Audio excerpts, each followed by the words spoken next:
D'abord, il n'y a pas de définition officielle, puisque cette catégorie de criminels n'existe pas dans le code pénal français. Mais selon le FBI, c'est quelqu'un qui tue au moins à 3 reprises, avec un certain intervalle de temps entre chacun des crimes. Et moi, j'y ajouterais au moins un mobile d'ordre psychologique. Alors, vous étudiez ces tueurs depuis près de 40 ans et ce n'est malheureusement pas par hasard que vous avez choisi de leur consacrer votre vie. De l'expérience à l'expertise, c'est le titre du reportage que la rédaction vous a consacré. 9 h du matin, tout près de Paris. Nous retrouvons Stéphane Bourgoin, l'un des plus grands spécialistes au monde des tueurs en série.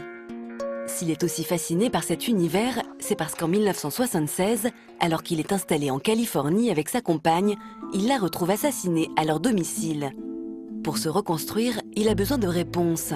Il s'intéresse alors de très près aux tueurs en série et va jusqu'à en faire son métier. Il devient profiler. Au fond de son jardin, dans sa cave, il a entassé des milliers d'articles et de documents sur le sujet.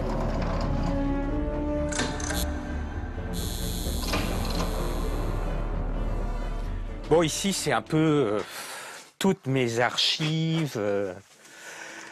C'est aussi bien des articles parus sur des cas criminels de tous les pays du monde. Le profiler a déjà rencontré de nombreux tueurs en série et certains lui font même parvenir d'étranges cadeaux.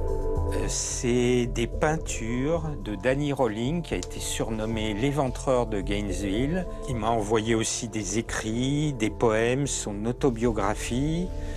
Et chaque page est signée en bas de son pouce, trempé dans son propre sang. S'il porte autant d'intérêt aux criminels, Stéphane Bourgoin l'admet, c'est pour exorciser son passé. Lorsque vous avez quelqu'un de proche qui a été assassiné, c'était pendant mon absence, je n'étais pas présent.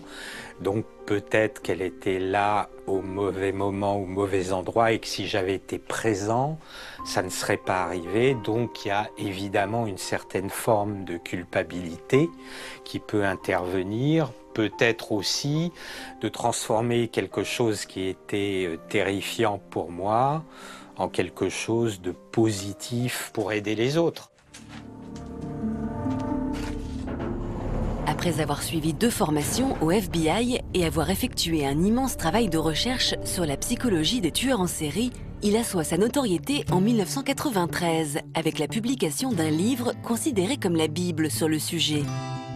Je sors un ouvrage, Serial Killer, qui fait 1100 pages. Et depuis cette époque, j'ai été contacté de manière spontanée par des policiers à travers le monde, par des proches de victimes, par des magistrats, et notamment par la gendarmerie nationale, qui m'a demandé de venir enseigner, chose que j'ai faite pendant près de 12 ans. 39 ans après la mort de sa compagne, il a interviewé plus de 70 serial killers à travers le monde.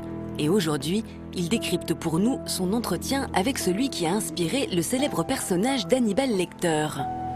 J'ai 400 heures à peu près d'enregistrement avec Ed Kemper, et le plus frappant, c'est qu'il peut, par exemple, ça m'est arrivé, passer pas loin de 30 heures à vous parler d'un seul crime.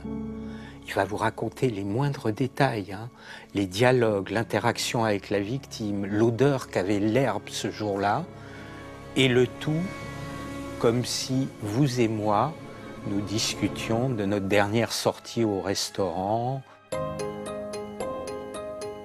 Aujourd'hui, Stéphane Bourgoin s'attelle à la rédaction d'un nouvel ouvrage. Et cet après-midi, il a rendez-vous avec son éditrice. Hey, salut Stéphane.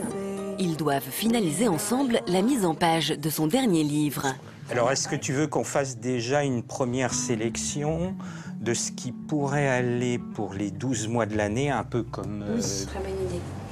Pour moi, l'écriture est un moyen d'autodéfense, est aussi un moyen aussi de mettre à distance cet univers très sombre, puisque ça me permet de l'évacuer totalement. Il faut apprendre à se protéger, il faut apprendre aussi à mettre les choses à distance, parce que si on ne crée pas une certaine distance, vous pouvez être happé. Le parcours de Stéphane, moi, me fascine et m'impressionne parce que l'élément déclencheur de tout ça, c'est évidemment un drame intime.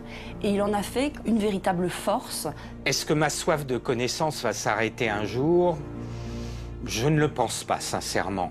Parce que comme chaque cas est unique, chaque nouveau tueur apporte une petite pierre à la connaissance. Donc je pense que je vais encore travailler très longtemps sur des affaires de serial killer.